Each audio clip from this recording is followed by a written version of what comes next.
What's up, everybody? Thanks again for stopping by for another edition of March 4th with Mike Bauman. I, of course, am your host, Mike Bauman. Whoever you are, wherever you are listening from, thank you so much for checking out the podcast. If you're a returning listener, I greatly appreciate your continued love and support. And if you're a brand new listener of the show, man, thank you so much for hopping aboard that pirate ship. You can follow me on Instagram at March 4th Pod, on YouTube at March 4th Pod. My TikTok is March 4th Podcast. The link tree to all of my stuff is in the podcast description for this episode. So if you made it here, that means you found me somehow. And I truly appreciate each and every one of you checking out another edition of the March 4th with Mike Bauman podcast. I want to give a shout out as we get this puppy started to the Tennessee Highlighter, all the wonderful people over at Nashville Voyager, man, and the Branches, Canvas Rebel. I've been fortunate to have been featured in a couple of different online publications over the years, and they're all branches of Nashville Voyager. And the latest one was the Tennessee Highlighter feature that they just did on me, which was really cool, man. It's again, I'm super humbled and super grateful for the love and support that I get from all of you, and to be able to make enough positive ripple effects in the waters that I swim in, that I'm making enough noise in a good way, that there's publications out there who like to spotlight up and coming creators and people who are on the come up like myself, man. It's really awesome. So thank you to everybody who checked that out. If you're interested in checking that out, that is in the link tree. That just came out on April 2nd, my brother's birthday. Shout out, Greg. I love you. But it was cool, man. It's just a cool little feature about what I'm doing with the show, things in Nashville that I enjoy, a little bit about the old journey, man. And like I said, I've been fortunate to be in a few of them over the last couple of years, going back to 2022, and it's cool, man. You don't do these things to go look at me, or at least I don't. I can't speak for anybody else, but I do this because I truly love to connect with people in a positive way and share conversations that hopefully inspire all of you to go out and chase your dreams the way the guests on the show do, and to persevere through whatever darkness you're going through in your lives. But it is cool when you start to kind of get some positive reinforcement back, and to get some flowers, as the kids today say. So if you're interested in checking that out, it's a Tennessee Highlighter, and it is in my link tree in the podcast description for this episode. So shout out to Megan and all the good people over there, man. I really appreciate y'all. And speaking of appreciation, man, I don't want to spend too much time pontificating in the beginning of this, because I know sometimes your boy can go on some rants, but the year's off to a great start, man. And again, I just can't thank you all enough. But this week's guest is a guy who's been on the podcast maybe more than anybody at this point. And, as somebody who's from Northwest Ohio, the 419, Toledo to be specific, anytime I see somebody from my neck of the woods doing their thing, chasing their dreams, making stuff happen, making cool things happen, and just going after what they love, man, I love to shine a light on them. Me and this guy go way back, all the way back to, I think, 2012. So it's been 12 years now since we first got in touch. His name is Wes Anderson. He is a guitarist who is based in Baltimore, Maryland. Again, I don't want to give too much away, but, Wes's journey is one of a guy who, went to school like a lot of us did, started working, got a big boy job, was in Chicago, and just wasn't super fulfilled. And he took the opportunity to join the band Fiction 20 Down. He actually auditioned for them, got in the band, and was with them for a little bit. They were based in Baltimore. That's what took him to Baltimore. And then he went down his own musical path and has done numerous collaborations over the years with his singles, and has really crossed from hip hop to, different levels of rock and roll in the hip hop realm. I mean, everybody from the Kaleidoscope Kid to Kosha Dillz, MC Bravado, Mayday, Trey from Cherie Amour, who they build themselves as new punk. And actually, Wes's collab with Trey put me onto Cherie Amour, who Trey is the front man of, and they're doing some big things right now. And then in the rock realm, man, he did a remix actually of the song Red Cup Dub with Trey from Cherie Amour with DJ Lethal. Work with guys from Hit the Lights, Ballyhoo, Alien Ant Farm, Skindred, Taproot, the list goes on. Um, he's gotten to collab with Peanut from 311, like who is his, that's his guys. 311 is Wes's band, man. So he's done a lot of really cool things over the years, and it's just been awesome to track his journey. And we usually get to catch up, like if not once a year, once every couple of years. He's always kind to make time to come on the show and share his journey with the listeners. And this conversation is a fun one because Wes also has a marketing background outside of his musical pursuits. In his career space, he's really good with marketing. So on this one, we get into how he switched up his strategy in 2024 and kind of what led to that. And right out the gate, man, he's put out some bangers to start the new year. I Was Stuck in a Loop and Don't Forget Your Parachute are in that chill hip hop realm with the Kaleidoscope Kid. And the latest one, Drive Down a Different Road, just came out on March 22nd. That one features Kosha Dillz and MC Bravado. And I'm just loving the vibes right out the gate, man. Again, that's another one that's in like a cool, spacey kind of hip hop realm. And there's also going to be some rock stuff on the horizon, as you guys will hear as well. So, but this is a great episode for anybody who, maybe you're thinking about chasing your dreams or starting a business, or what does it look like once you go after your dreams, and maybe you got to switch up your strategy. And we talk about the marketing strategy and the marketing side of the music business, and how that helps Wes having that knowledge and kind of trial and error things that he's done, and also what he's got on deck for 2024. Man, like I said, right out the gate, he released I Was Stuck in a Loop at the beginning of the year. I believe that one, yeah, that was back in January. That was January 26th to be exact. And when I heard that song, man, like I really related to that because mentally I've been there where I feel like I'm stuck in a loop, or I ruminate too much, or I get stuck in these negative thought patterns. And so that one spoke to me a lot. And then right after that one, he dropped Don't Forget Your Parachute and then Drive Down a Different Road. And I'm like, man, Wes is just churning out the hits right now. So I couldn't have got him back on at a better time to discuss his journey with you and the listeners and what he's got in store for 2024. So without further ado, I'm going to shut my big yapper and give you guys my conversation with Wes Anderson. Here it is.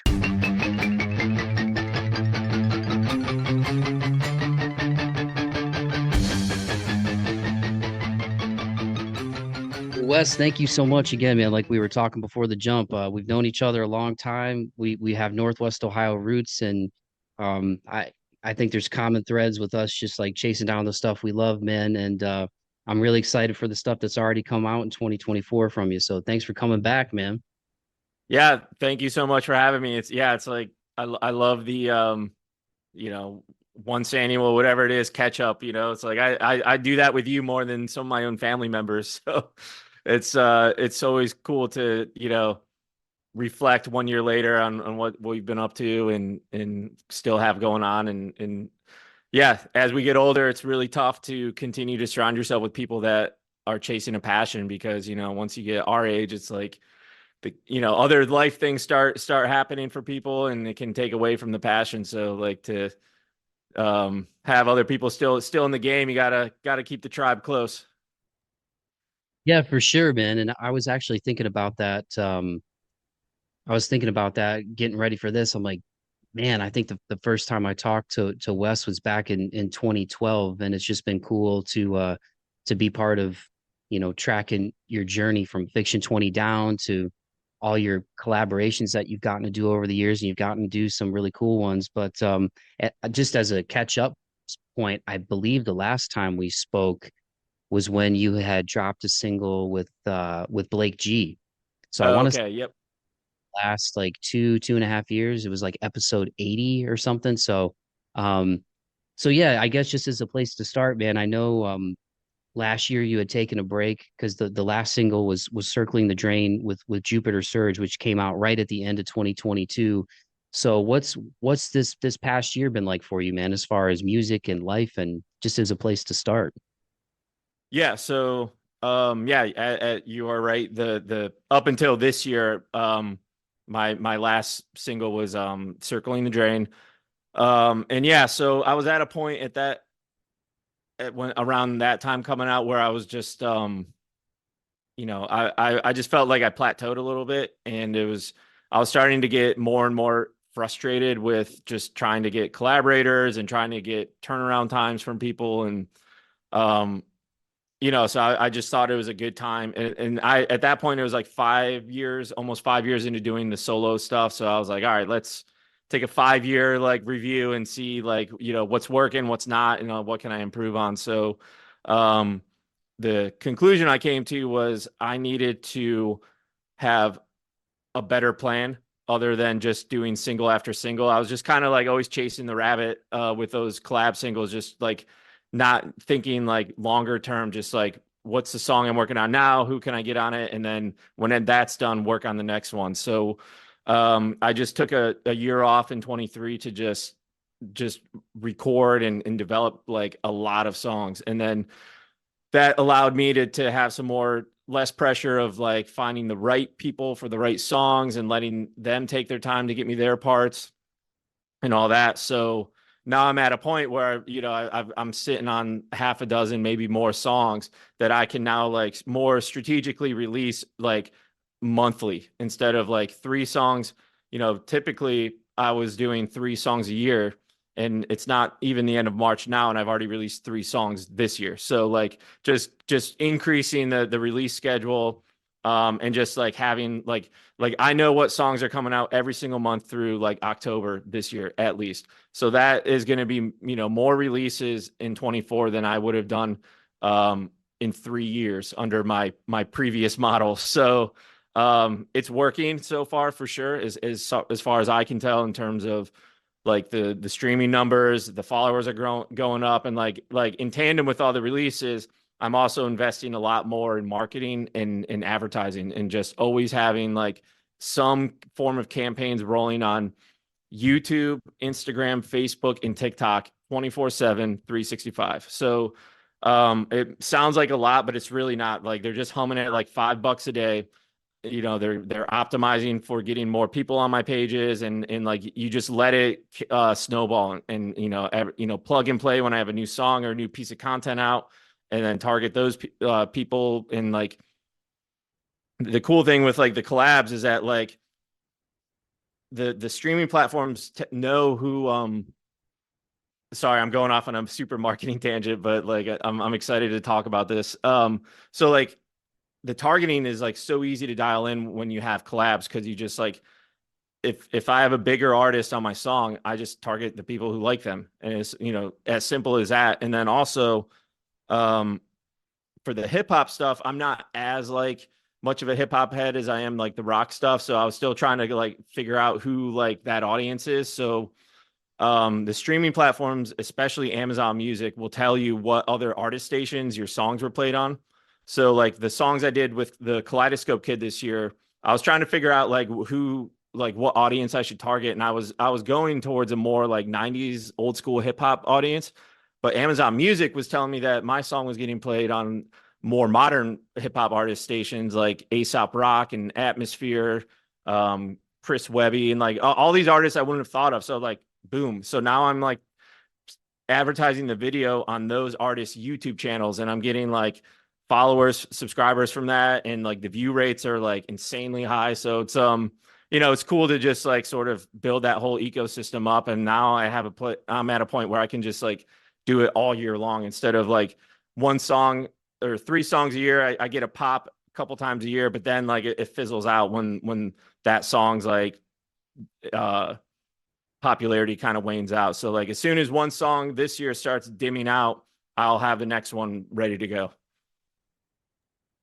That's awesome, dude. And yeah, you don't got to apologize for geeking out on marketing at all, man, because I actually think that that's really insightful, and it's stuff that I think about with this podcast. And maybe it's me being too hard on myself, where I always feel like, man, I need to do more. But one of my goals for this year, and it started last year, was just upgrading. So like I was using a really old computer from 2010, a college graduation gift, all the way up until last year, and it had like Windows 7 on it, man. It was going super slow.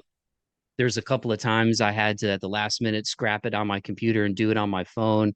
And then I was like, man, I don't want to come off as unprofessional because it would take so long for Zoom to load. So I was like, okay, new computer, step 1. And then step 2 was starting to do video editing and video clips, because I feel like people engage with those more than they did sort of the audio graphic images that I was putting up. And then getting on TikTok and trying to expand the audience there.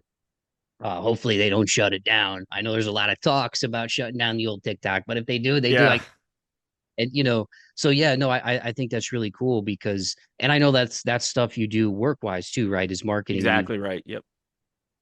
so that's that stuff is, I think it can be as fun, and correct me if I'm wrong, it can be as fun or as tedious as you make it. And it sounds like for you, it's become more fun now because you took that year to regroup, and now you're in a position where you're like, okay, instead of hammering three songs, I know the riffs that I have in the bag. I know the music that I have in the bag. I can pick and choose artists based on what I feel like the fit is for those, and then be able to get that insight from these services of hey, here's, and I wish I maybe I need to do a little bit more digging for my podcast. Like, okay, people who listen to your show also listen to this, because that's how you help. If you can kind of hack that algorithm and figure out who your people really are, that's a big deal, man. So I think it's really cool to talk about the marketing aspect, because you kind of have to be now as a musician today. Yeah. Yeah. Exactly right. And yeah, and it's also good to have that extra consistency because not every song or episode is going to be a hit. Like you're going to have duds. That's a certainty. Well, maybe not a certainty, but like it's not always going to be like killer streams and all that. So like if you don't have like a smash release, you don't have to beat yourself up as much because you just got another one coming and you get another shot at doing it right. So like, just as an example, I released my third single this year on Friday and I totally fucked it up. Like I and what had this was the first song I had multiple primary artists on it. So like it was another collab release, it was another hip hop song, but the two rappers I got, Kosha Dillz and MC Bravado, were primary artists on it. We talked about it and we just wanted to like, band together and like get the song out to all of our followers. And then the producer wanted to be a primary artist as well, who has a really good following on Spotify. So I was like, fuck yeah, I got four primary artists. It's gonna juice up the release radar playlist and all the algorithms. But what I didn't realize is that Spotify has its own rule that's unique from the other streaming platforms. And that rule is if you have if you have more than three primary artists, Spotify will list it as a various artist release. So I have no idea who streamed the songs. It's not getting counted on any artist's analytics. Like I just have no clue. And it doesn't go on the release radar playlist. It is like such a gut punch. Like I can't even like, it's like almost like devastating because I put so much time and money and effort into these songs. But um the hope is I can get it fixed. So I resubmitted it through my music distributor, and I removed the producer as a primary artist. So that should satisfy Spotify's requirement about having too many primaries. So I hope it can get resolved by next week because on Spotify, your songs get 2 weeks on release radar playlist. And that's where I get the most of my streams is on release radar. So it's not totally lost yet. I just hope it can get resolved in time to still get a crack at the algorithm. So we'll see. But yeah, man. This is good stuff, man, because that's behind the curtain stuff. And I actually wondered because obviously we keep up like with each other's pages and stuff, and I see the stuff that you're doing. And I saw, oh, Drive Down a Different Road is out. But yeah, if you type in your name on Spotify and search for it, it still shows Don't Forget Your Parachute is the most recent single. And then when you type in the name of the song, you can find it. So I wondered, I was like, that's weird. I've not seen that before, but that's insightful. But hey, that's part of the learning curve, right? So hopefully you get it resolved, because it is a dope song. Thanks, dude. Yeah, so it's still on my Spotify artist profile. You just have to scroll down to the bottom to the appears on section. So I'm just kind of like pausing the promo of that song until it gets resolved and I can direct people to my page and they can find the song easily. Cause I'm stoked on the song. I love how it turned out. And, I'm still going to give it a good effort, but I just got to wait for that to get resolved. So I'm just kind of pumping the brakes until I can like get it corrected. And then I'll start really pushing it. Yeah, and speaking of pumping the brakes, I kind of want to revisit, man. 2023 for you? Sure. Like we were about at the beginning, as far as I think we live in this culture, man, of grind, grind, grind, right? And it's so easy to compare yourself to whether you're a podcaster like me or you're a musician like yourself. It's easy to get caught up in, oh, this person's doing this or this person's doing this. Maybe I should be doing this. Maybe I should be doing that. We all have our strengths and weaknesses, and there's only so much time in the day, right? Like I have my job in healthcare that I need to pay attention to and focus on. That's how I eat. That's how I pay my Yeah. bills, and then this is my passion project outside of that.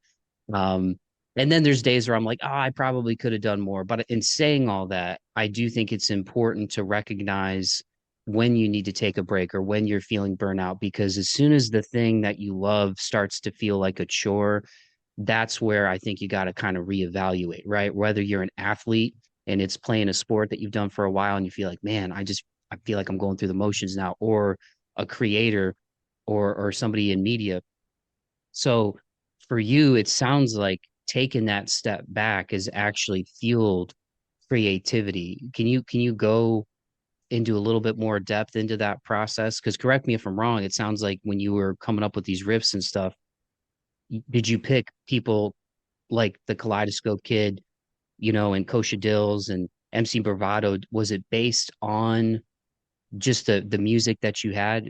As you mentioned, somebody coming from more of an alternative and rock background, like what was that step back like? Because I feel like sometimes in life, especially in the United States, we praise grinding and we praise go, go, go, go, go, but we don't talk about the burnout that comes from that. And sometimes it's good to take a step back and just take some deep breaths and regroup. Yeah, like it's I guess like it's tough to say if I really pumped the brakes because I was probably working harder last year than I have in like any year prior, but I just wasn't like releasing music. So it was like frustrating because I knew I had all these cool things happening, these songs were coming together, and I was like getting collaborators like that I really wanted on the songs, and like everything was really starting to come together. But it's just like I had nothing to show for it yet because I wasn't ready to release it because I don't want to prematurely release something until I knew I had like a 12 to 15 month plan for once I do start doing these releases. So I really didn't slow down at all. It was just doing it in a different way. I was just doing the more behind the scenes studio, a lot of studio time, a lot of back and forth with artists and stuff like that. Unfortunately, I actually had pretty good luck getting like most of the first artists I had in mind for these songs. I get like that rarely ever happens, but I do think that that's partly because I was able to take my time with developing the songs and really just like let them breathe and develop, and then like those artists who I had in mind kind of like happened organically. I was like, oh yeah, like that person is like perfect for this song. And um so yeah, it was a lot of that, and just strategizing and just kind of like letting these things happen a little more organically and not trying to rush it, so then I could like just give myself time to not feel the pressure of trying to stay on a release schedule. That was like the biggest benefit, is just not just telling myself, okay, don't worry about releasing anything. Just get the songs developed, come up with a plan, and then you'll execute it when it's ready. As far as switching up the strategy, I mean, you mentioned going from doing a few songs a year, and now you've already put out three songs by the time we're done with Q1 in 2024. Was that a combination of looking at the musical landscape and how things were going as far as people kind of going the singles route in conjunction with maybe seeing some of the results from some of the marketing you had done? What ultimately was the shift in going, okay, instead of doing three a year, I'm gonna release it this way? Yeah, for sure. Yeah, a lot of it was just studying what other artists are doing, and studying what works for them. That was a big part of it. And a lot, I just kind of came to the realization that like if I'm not happy with my goals, or what I've achieved, or I want to achieve more, then like the simple answer is just try harder, just do more, like do it better. So I was just like, all right, I'm what like I did okay with doing the 3 song a year route, and that's cool. But if I want more, then I should probably release more music. I should probably try more and like just do it more. So that was a lot of it too.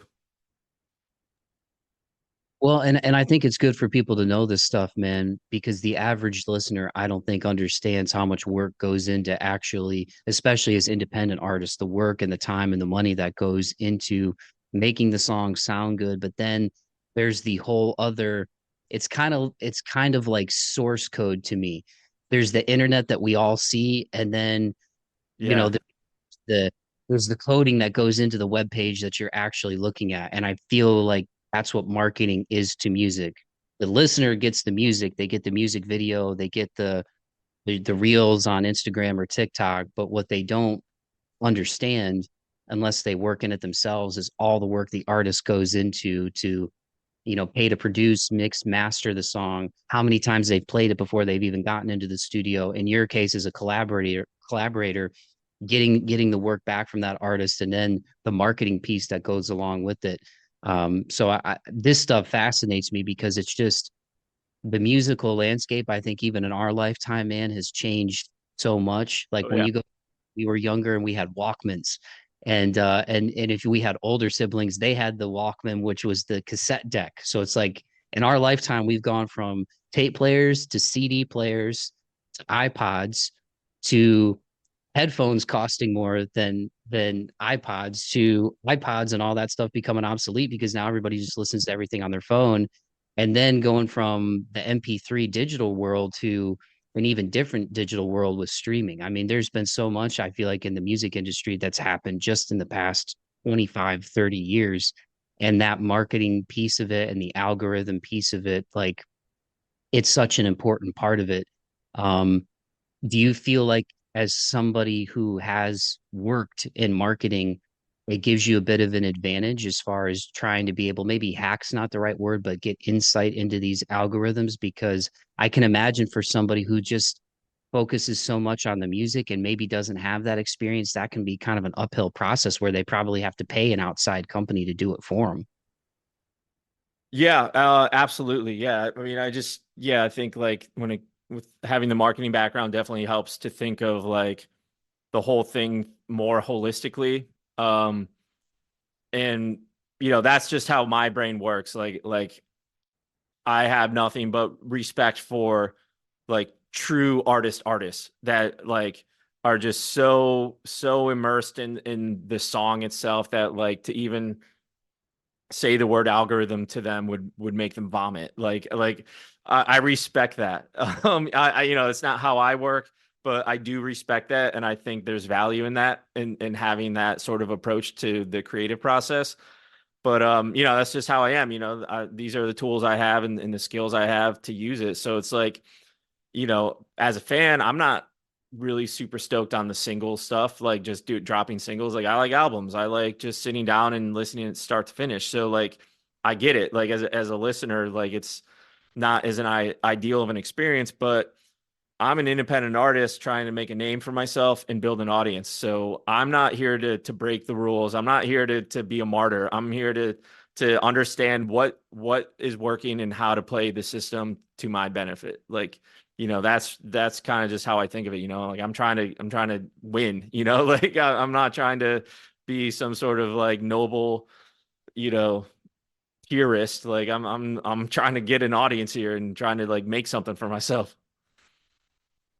Well, and like you said, man, I mean that's the current landscape of the environment that we're in, and it really is a fascinating time because this is stuff again that even 10 years ago wasn't really, at least with my knowledge of music, this kind of stuff has really been recent. I feel like just within the last decade or so, with the continued push, and really I think the norm now of streaming, not just with music but with media in general, and people cable cutting, and now you have streaming apps, you have all the competing Disney, Paramount, Hulu, all these different services, and it's the same way with music, with Apple Music, with Spotify, Tidal. So it is a game, man, and I don't think there's any there, you shouldn't have any shame about using the tools to your advantage as far as somebody that has a marketing background, because like anything, man, it's there's a game that you got to play, and the name of the game of the last decade is algorithm.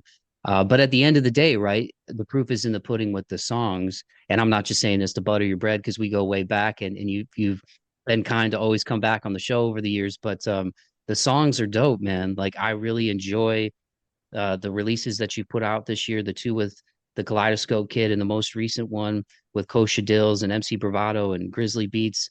Again, I think over the last few years, even though I come from more of a heavy music background, I've gotten way more into hip hop in the last decade of my life.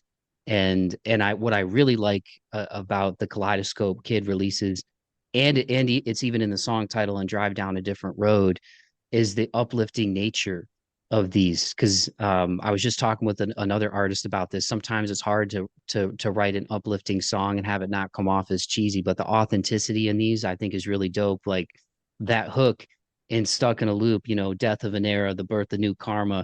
I think so many people can relate to that, and I feel like that was really awesome for that to be the first one to come out. And I feel like the proof is in the pudding on Spotify, which I have. There's 25,000 streams alone just on that. So, was that something that was in the back of your mind going into this year, man? Was to put out songs that kind of had a positive tilt to them? Because even though Don't Forget Your Parachute has got more of a lo-fi vibe to it, it's still an uplifting song as well.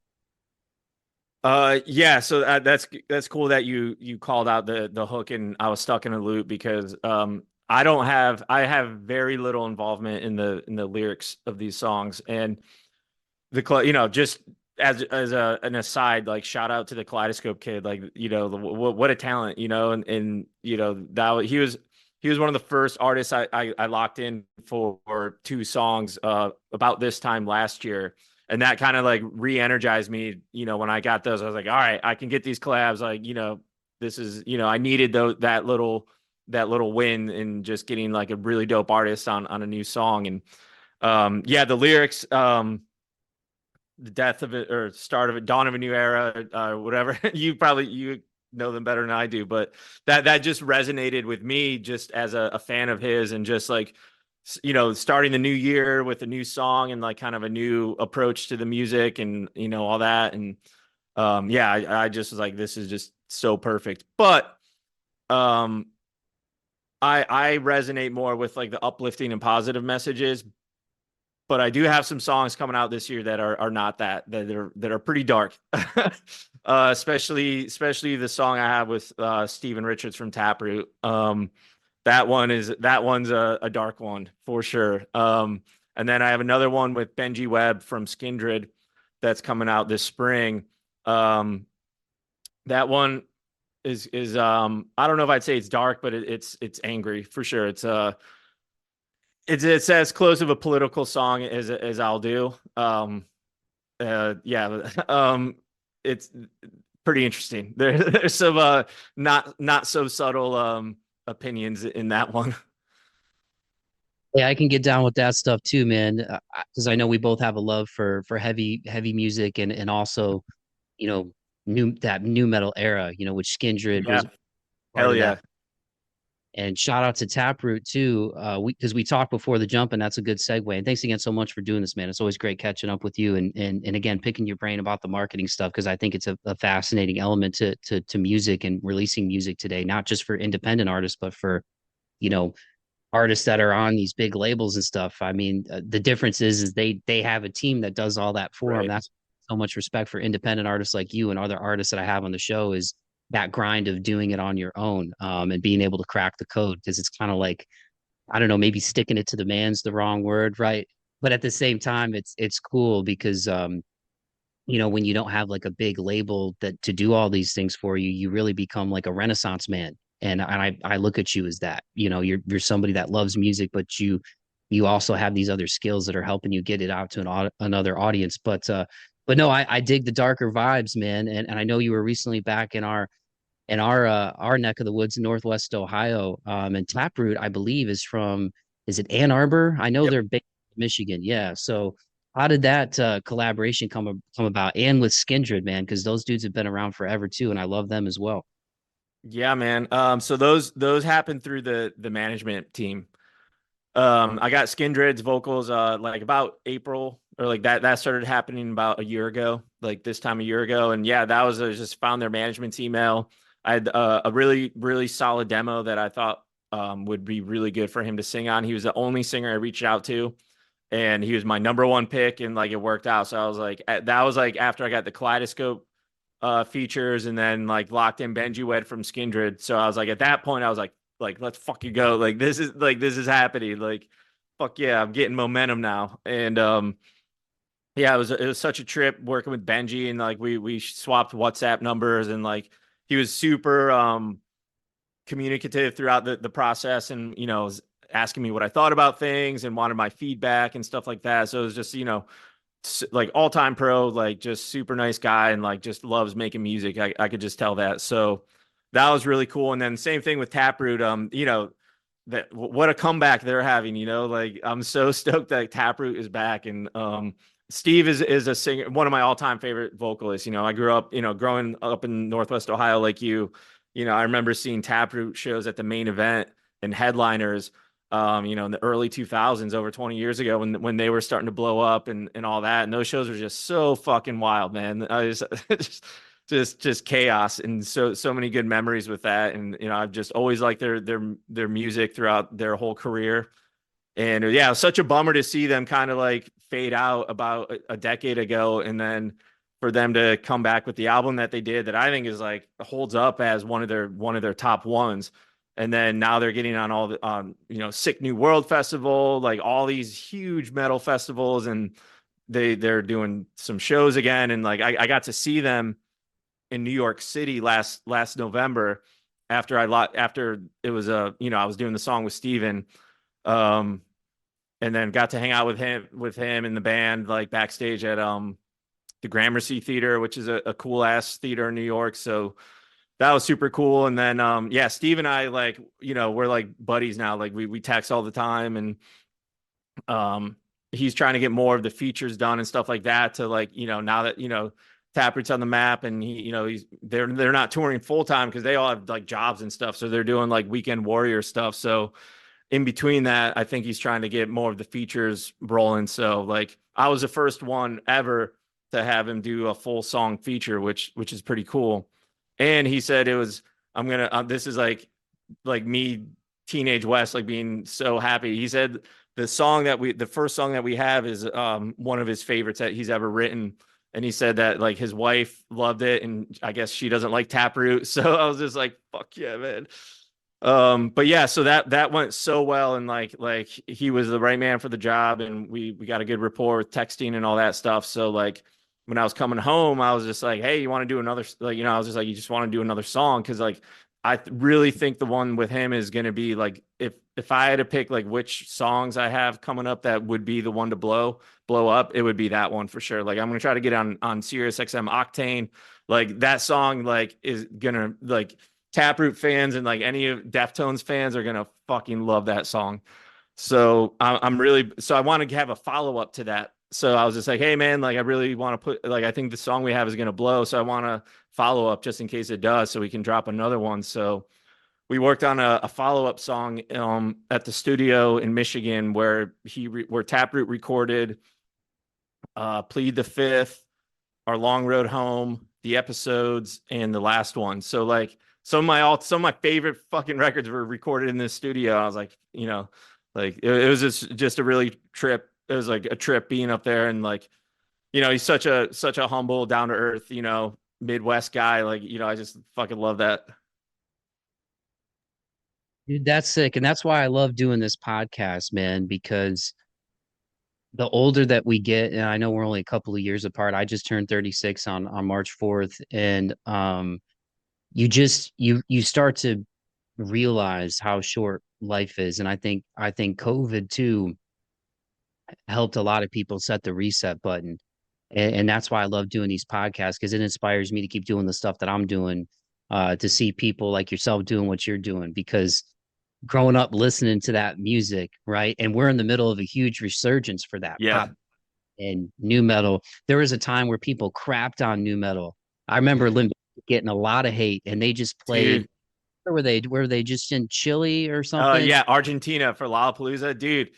Fuck that. Those videos were wild. Yeah, like to to see all this stuff from when we were teenagers and to see younger generations getting into it now. Even the styles, man, like there's kids running around in Jenko jeans and stuff. Hell Like yeah. it's just like it's so cool to see it making a comeback. But for you, when you go back to those early days playing guitar, and then like you said, you're sitting in a studio with Taproot, where they've recorded all that stuff. That's sick, man. That's awesome. So kudos, man. That's really Yeah, thanks, dude. Yeah, luckily the timing was on our side, and like he only lives like 50 minutes from my dad's house, so I was just like borrowed my dad's car and packed my guitar and like going to the studio with Steve. So it's like, it worked out really well. And yeah, just having him close by to where my parents grew up. So like, I would love to keep doing more songs, with him as long as he's down and available. Like, why not? yeah, and just and thanks again so much for doing this, man. But just kind of on that note of chasing dreams, and I know we've talked about this before in our previous conversations, but what has been central to your journey, man, of doing this stuff? Because I know there's high points and there's low points. What's been the thing that you've always come back to, or do you feel like has been central to this path for you musically and not quitting on it? Because there's a lot of people who stop and it's kind of a bummer. You know what I mean? And I think it's really cool that guys like yourself or even Taproot, like you mentioned, taking a break for a while, but I feel like if you really love something, you always come back to it. But what's been central to this journey for you? Because you definitely took a different path. And no disrespect to people where we're from, right? But like I'm in Nashville, you're in Baltimore, and I'm sure you meet people from Baltimore who aren't from there. In Nashville, we call them unicorns if you meet somebody who grew up here. And where we're from in Northwest Ohio, it's a lot of people who they were born there, they raised their family there, then their kids raised their family there. And again, nothing wrong with that. I have friends like that. And I think that blue collar work ethic that we grew up with is part of what we're doing. But you definitely took an unconventional path and have been able to do all of these cool things that I think some people could do, but maybe they just didn't have the courage, or they, with their environment, the people around them. Sometimes you get people in your ear and they want you to take the quote unquote practical route. And that doesn't always pay off in the end. And I think for you, your story is a great example of somebody who's chased his dreams, busted your butt, and you're getting to do all these cool things and continuing to do more cool things musically. What's been central to sticking with that, man? Yeah. So I think, there's a school of thought for artists that you have to go all in on music to you can't have a backup plan. You have to just find a way to just get it done at all costs. And I think that is a very valid school of thought. I think that works for a lot of people. But what has worked for me in terms of like longevity, and this isn't a sexy answer at all, but it's just having a job and it's just being able to set myself up to finance this stuff because it's not cheap. These guys, if I want to pull top tier talent, they don't do this shit for free in studio time and marketing and, and so being able to just have a balance, a work-life balance where I can still have a day job, which I enjoy doing, which is very fortunate. And then being able to just work it out so I can just still do it and do it at the level that I want to, where it puts me in a position to keep growing my audience. That also, when you remove the pressure of not worrying about making money from music, you get to do it for the right reasons, which is the love of the music and the passion. So you don't there's not as much pressure on it. The only pressure on me is to just like write what I think are the most killer songs ever and get like the best artists I can find. So that's my motivation, not the money. So that has been central to being able to stay in the game, so to speak, because I've lived the other side of it. When I first came to Maryland, that was me going all in on music and finding a way, when I moved here to join Fiction 20 Down, we were on tour within 2 weeks of me moving here. And then we did that for a few years, and I was delivering pizzas in between tours, picking up odd jobs on Craigslist. And we were, in between tours, we're doing bar gigs every weekend to a bunch of drunks that wanted to hear all the shitty covers. And, that's such a grind. And like, it just burns you out. And there's nothing wrong with that, but like, I'm not in a band. I'm not trying to tour the country 9 months a year. I'm trying to build an audience, on Spotify and wherever else. And if those songs blow up enough and I start getting a demand to play shows, and yeah, I would love to put a live band together and start playing out again. But I'm 37. I'm not trying to live in. I'm not trying to start from scratch and build a tour. Build up markets across the country and live in a shitty Chevy 3500 van and stuff like that. Like I just that does not sound super exciting to me. But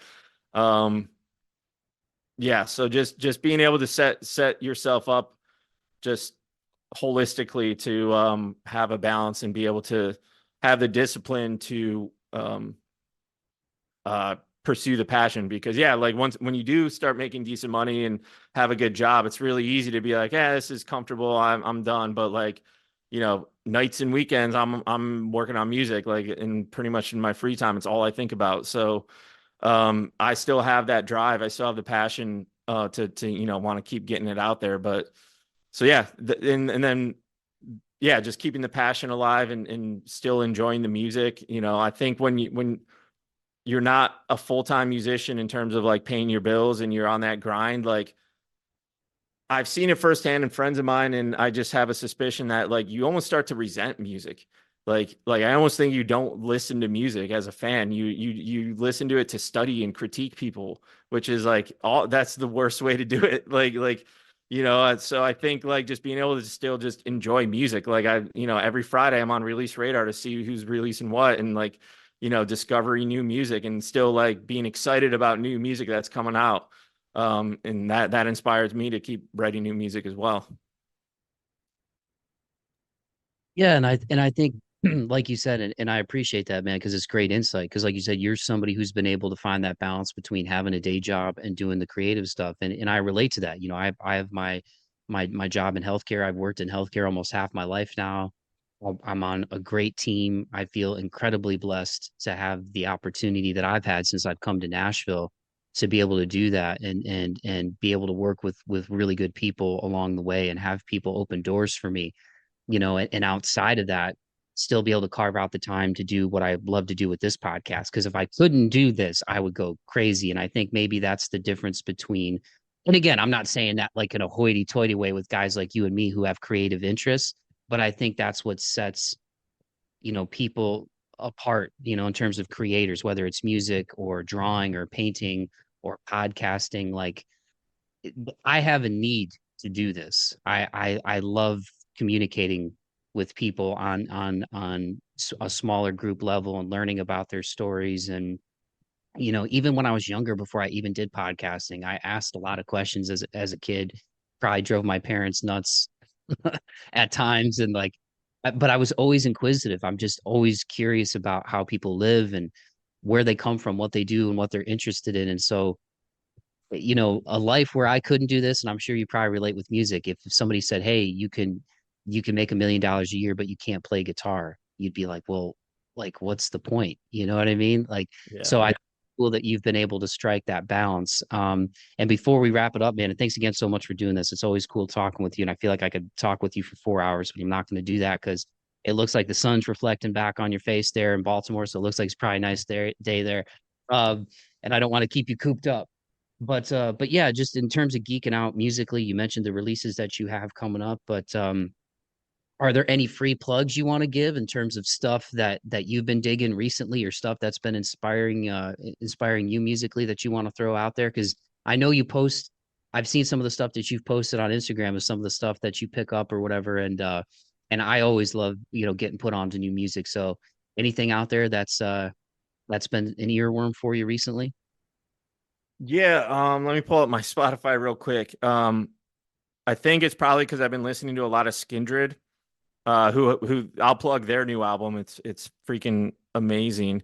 But I've been getting onto a lot of European ska punk and like hip hop music. Like UK music is just like blowing my mind. Like I'm discovering all these like, that's the power of the Spotify Discover Weekly. They're just feeding me like these amazing bands. So yeah, I'm pulling up Random Hand. They're like ska punk and metal, but with really catchy hooks. Um, Popes of Chili Town, and another band called Lazy Habits. So like they're all like hybrid bands like that play a blend of ska, reggae, punk, metal, hip hop, like just all the shit I love. But it's just like, it's from across the pond, so it's got its own little like twist on it that I'm not used to. So it's like, oh, that's different, like that's got my ears perked. Um, and another like domestic band, 4 Year Strong. Like I don't know how the fuck I've slept on them, but so the dude and one of the guys in 4 Year Strong produces Cherie Amour, who you may know because Trey Miller, the singer of Cherie Amour, sang on my song Red Cup Dubs. If there's a little 6 degrees of separation there, but I don't know how I slept on 4 Year Strong, but I've been listening to one of their albums, more recent albums. Um, that's been blowing my mind too. And one last like genre is just like Mexican ska. It's like is so fucking good. There's a band called Inspector that I've been jamming on the regular. Like it is a party. Like so I'm just like, the international stuff is like just opening up my it's just blowing my mind. Like it's this core genres that like we all listen to, but just the way it's presented is just, a lot more different than the American bands. And I don't know. I'm not saying one is better than the other. I would say the Mexican and I would say the international stuff is better, but it's just newer to me and it's fresh. So yeah, just opening up all all the just all these bands in like the European market. So like one hope I do have with like the Skindred collab is see if I can start building like a European presence because I I have a remix for that song already in the bag from a DJ called Dub Effects who does more dance hall and reggae stuff. So I'm gonna follow up the Skindred release with like a dance hall remix of that song. So the both artists are European and stuff like that. So I'm gonna see if I can't get myself some of those UK fans. That's awesome, dude. Yeah, there's so much good music out there, and I think that's going to be a cool thing. It's just kind of a place to wrap up. And thanks again so much for your time and for sharing that, because I'm always looking for new music. And that's one thing I do love about the current climate is and the algorithm, the mysterious algorithm, is that it does feed you so much cool stuff based on what you listen to. It's kind of like when I first got Pandora back in the day, when my sister Kaylin told me about that, and she said it's your own personal radio. It'll play stuff based on what you like. And now I feel like Spotify, Apple Music, all these services, that's what's really cool is they put you on to stuff you didn't even know about. But but that's also one thing I hope we don't we don't see is bands or artists making stuff just for an algorithm or just to catch a wave, like making the stuff that you love to make and finding ways to get it out to people, versus going, oh, well, this is popping right now. So I'll try to do my version of that. You know what I mean? Like, I think it's going to be interesting, especially with AI to see, because, right, we're seeing like there's stuff where it's Biggie Smalls and it sounds like a Biggie Smalls track, but Right.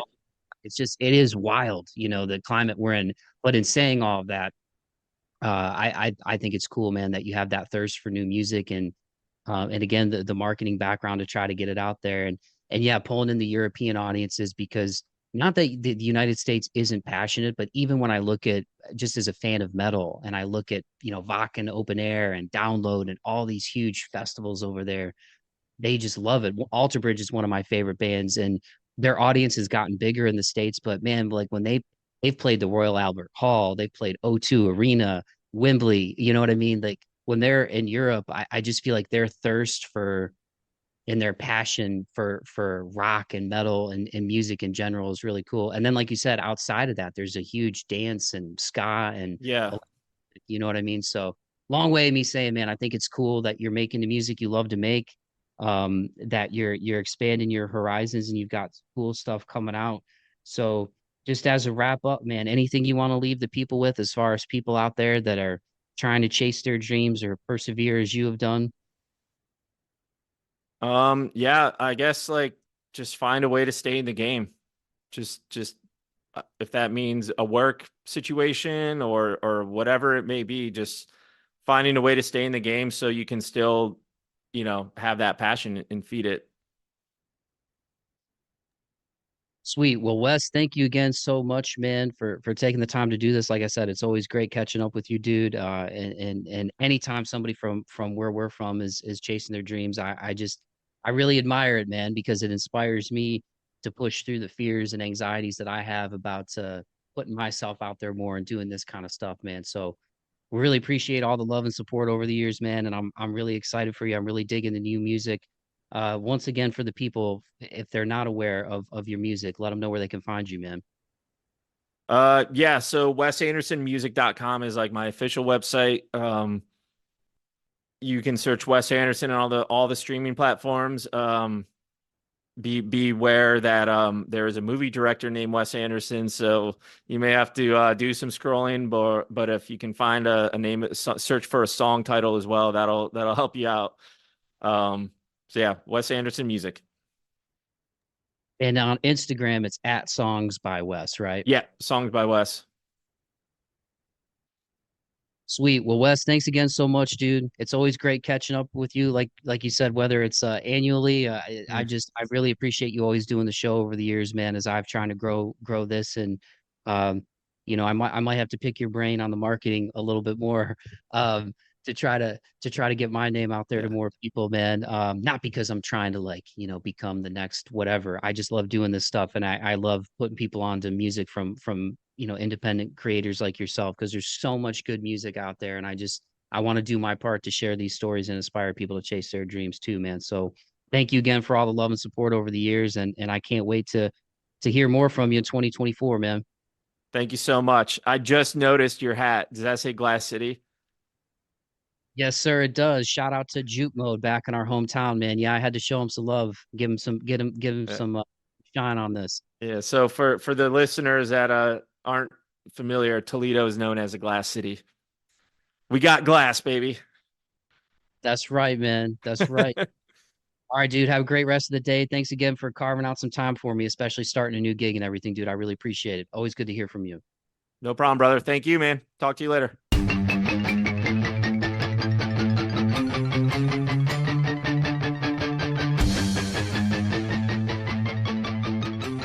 Alrighty, dighty, there you have it. That was my conversation with guitarist Wes Anderson out of Baltimore, Maryland, by way of Northwest Ohio, the 419. Make sure you go follow him on Instagram at Songs by Wes, and his website is wesandersonmusic.com. The links to all of his stuff will be in the podcast description for this episode. Excuse me. So if you liked what you heard, it never fails when I'm recording these, man. I get a little hitch in my throat. But if you liked what you heard, man, make sure you go check out the links. Go support Wes's music. Again, I'm a big fan of what he's doing, and he's always so gracious with his time with me. I'm grateful for our relationship in terms of both of our journeys, man. Like back in the day when I was writing for Toledo Free Press, and that's when I did the story on him joining Fiction 20 Down.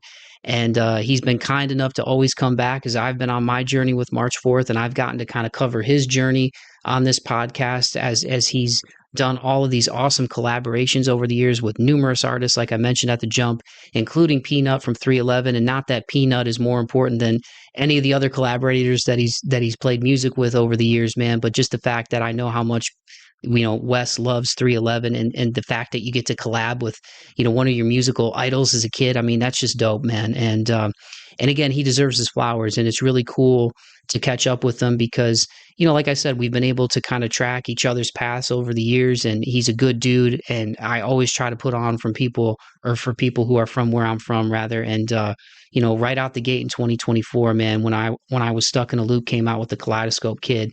I was like, dude, that is so my vibe. I relate to that so much.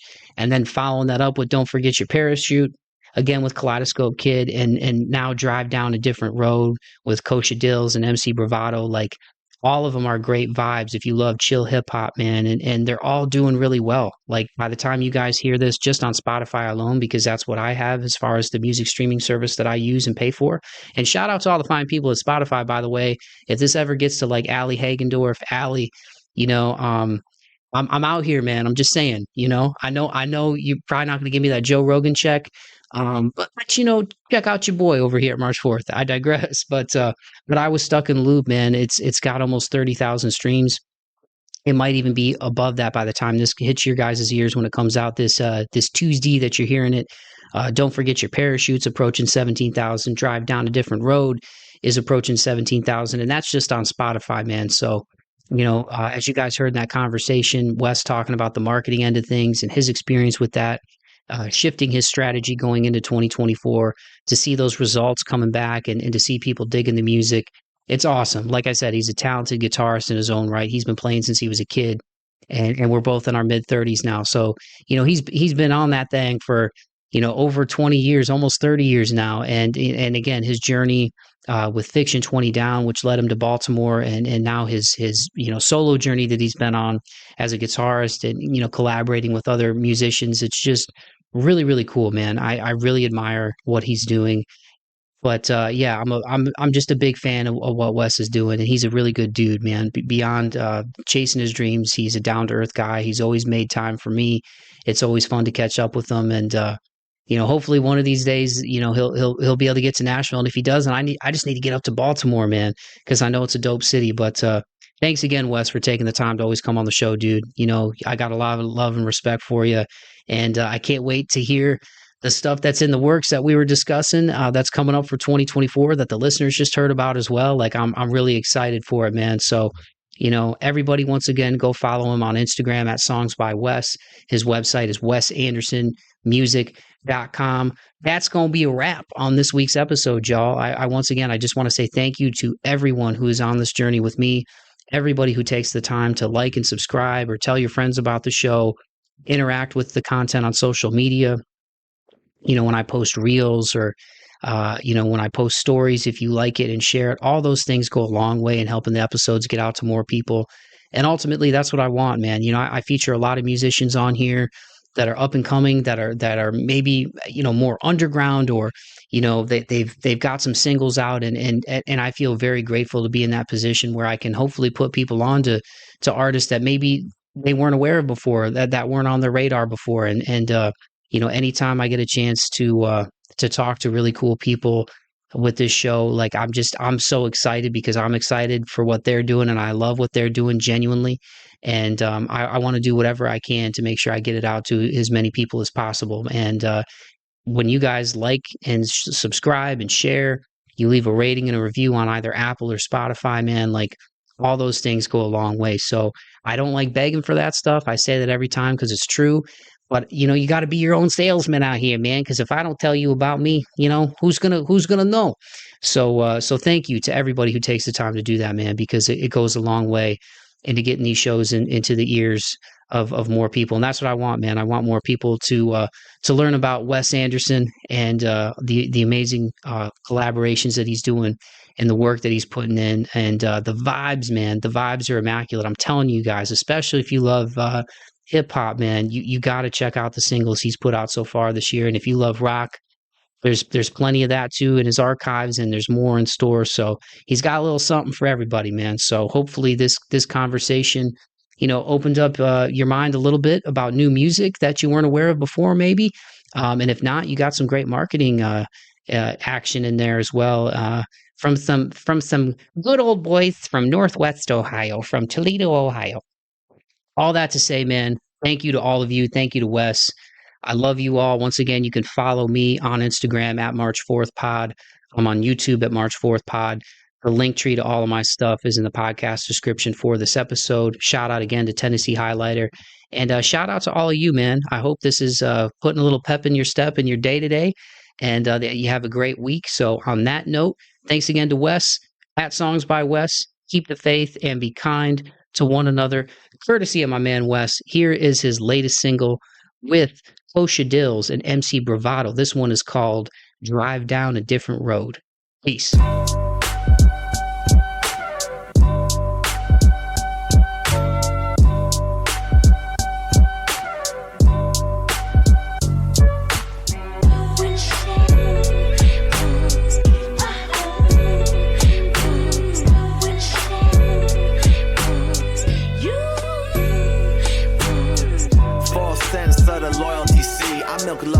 words, word don't spawn my beats. A lot of haters when I rock in the street. I make a move and it's true. Comparison to you is better than someone who boos from the sideline as a fan. Love-hate relationship with who the hell I am. Speak to hundreds daily, not everyone a friend. Kinda like I'm good with the dollars, didn't always make sense. Like I wrote her 24 letters and none of them sent. Mom says I should own, stop paying the rent. Okay, I agree with what her words be, but fact is we ain't all on the same journey. The definition of success is real. Don't judge a book by its cover, closed case, no appeal. Life's always good at tax, you don't let them choose what you build. Cause when it's all over, you the one who pays the bills. Bills.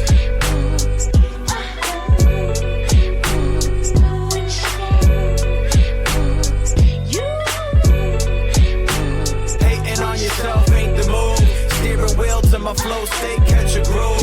If you don't like the pace of how you grow, get in a different car and drive down a different road. Hey yo, with the top down, screaming out, money ain't a thing. Especially spending days doing something that you hate. I wake up every day and get to choose what I do. And lucky you, most days I'm making music for you. Flew the Cooper Cup, top rule, used for the tool. Matt Stafford cannon threw you dudes for a loop like Puka Nakua. New star target that you getting used to. Shooter like Hubert Davis, aiming, playing with you and the goofy hubris, confusing the truth. Humor the rumors, Huey Lewis in the news, and this is it.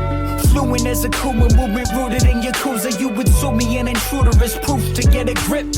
Just let the windows down and kick a freestyle. I call my mama and my father once a week now. I find strength in mayhem. I bully beat down the seat down for the guitar with Kosha rolling deep now.